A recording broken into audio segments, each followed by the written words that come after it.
Assalamualaikum warahmatullahi wabarakatuh. Saya Nur Fahmia Irada, kelas 21A, NIM 21040950007, Universitas Negeri Makassar, jurusan PG PAUD, Fakultas Ilmu Pendidikan. Mata kuliah Konsep Dasar Anak Usia Dini, dosen pengampu Dr. Muhammad Akil Musi, SPD MPD.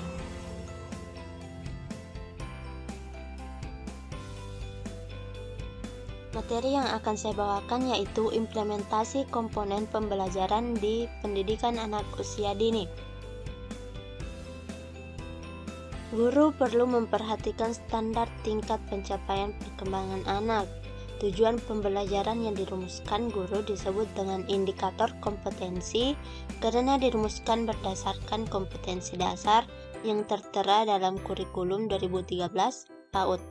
Dalam K13 terdapat 3 dimensi, yaitu pengetahuan, kemampuan berpikir atau kognitif, sikap, karakter, dan keterampilan atau kinerja. Pengembangan materi pembelajaran. Guru PAUD perlu memahami materi atau muatan belajar yang berasal dari konten belajar yang terdiri dari bahasa, matematika, sains, sosial, seni, dan alat musik, serta agama untuk AUD. Materi yang diberikan tentu tidak langsung diberikan seperti pelajaran SD, melainkan dirumuskan dalam bentuk kegiatan belajar. Penentuan metode, media, dan sumber pembelajaran. Berikut ini beberapa metode yang dapat digunakan dalam pembelajaran bagi anak usia dini. Yang pertama, bercakap-cakap. Bercakap-cakap mempunyai makna yang sangat penting bagi perkembangan anak usia dini yang dapat meningkatkan keterampilan berkomunikasi dengan orang lain. Oleh karena itu, penggunaan metode bercakap-cakap, guru dapat mempersiapkan rancangan bentuk percakapan yang sesuai dengan tema yang ditetapkan dengan penilaian yang baik terhadap anak usia dini.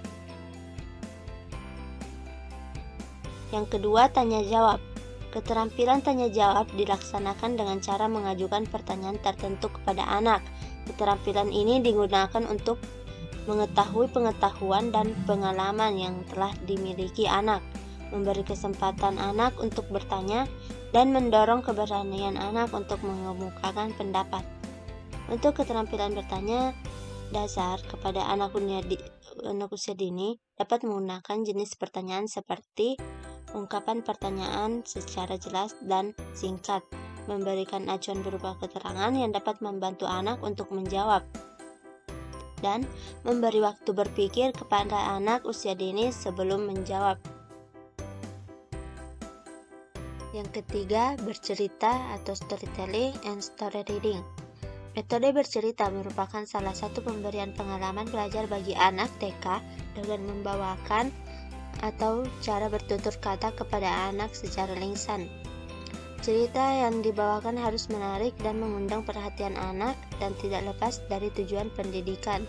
Adapun teknik-teknik bercerita diantaranya yaitu membaca langsung dari buku cerita, bercerita dengan menggunakan ilustrasi gambar dan buku untuk memperjelas pesan yang dituturkan, dan mengikat perhatian anak pada jalan ceritanya, menceritakan dongeng, dan dramatisasi suatu cerita. Maksudnya guru memainkan perwatakan tokoh-tokoh dalam suatu cerita yang disukai anak.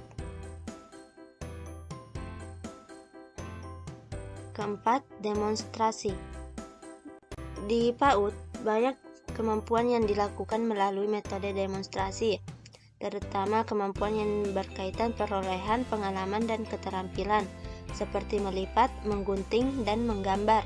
Tahapan demonstrasi yang dilakukan yaitu menyusun rencana aktivitas dalam kegiatan dan penilaian yang akan digunakan, menyiapkan peralatan, beritahu anak apa yang akan dilakukan dan tujuan yang ingin dicapai, perkenalkan nama peralatan yang digunakan dan cara penggunaannya, memulai aktivitas dan memberikan arahan pada anak, dan beri kesempatan pada anak untuk menunjukkan dan mereview hasil kerjanya. 5. Proyek. Sebagai metode, proyek dimaksudkan sebagai cara pembelajaran dengan memberikan suatu tugas untuk menghasilkan sesuatu. Yang keenam, karya wisata.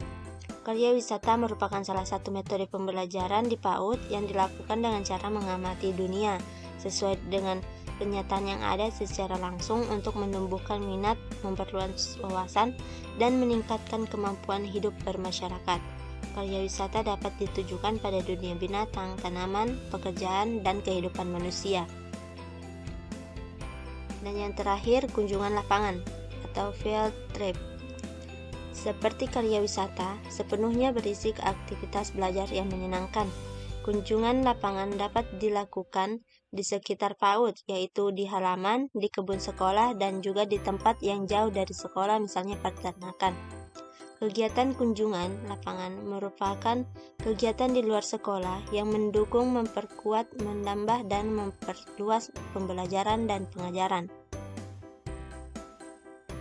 Pengembangan penilaian. Komponen utama pembelajaran yaitu penilaian. Dapat dinyatakan sebagai proses mengumpulkan, menganalisis, dan melaporkan data pencapaian dengan metode dan instrumen tertentu sesuai dengan karakter perkembangan selama mengikuti kegiatan belajar. Itulah materi yang bisa saya sampaikan, lebih dan kurangnya mohon dimaafkan. Wassalamualaikum warahmatullahi wabarakatuh.